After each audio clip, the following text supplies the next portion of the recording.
నా పేరు సుధారాణి. నేను లాస్ట్ మంత్ 3 రోజుల ప్రార్థన, ఉపవాస ప్రార్థన అప్పుడు ఫస్ట్ రాశాను అన్నమాట. దగ్గరలో కాలేజీ, అది కూడా కాలేజ్ పేరు కూడా రాశాను. అద్భుతంగా దేవుడు మరి నాకు ఆ కాలేజీలో ట్రాన్స్ఫర్ అయ్యేలాగా చేశాడు. ఆ దేవునికే ఘనత మహిమ. ఎందుకంటే ఇది స్టేట్ పోస్ట్, ఎంత మంది వస్తారో తెలియదు, అసలు దొరుకుతాదో లేదో అనుకున్నాను. కానీ దేవుని పాదాల ముందు పెట్టినప్పుడు అన్నీ కూడా నా జీవితంలో దేవుడు నెరవేర్చాడు. అమ్మగారు నిర్వహించే ఈ 3 days ఫాస్టింగ్ ప్రేయర్స్ ద్వారా మేము ఎంతగా బలపడుతున్నామంటే, ఒక్కనొక స్టేజ్ లో మేము ఎట్లా అంటే గాఢాంధకారంగా ఉన్న సిచ్యువేషన్ వస్తుంది.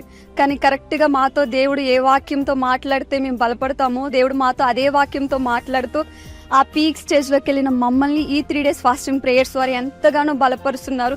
ఏమున్నా లేకున్నా దేవునికే కృతజ్ఞతాస్తుతులు చెప్తున్నప్పుడు ప్రతి మార్గం సరళం చేస్తని దైవదాసురాలు అమ్మగారు చెప్పిన ప్రతి మాట మమ్మల్ని ఎంతగానో బలపరుస్తుంది.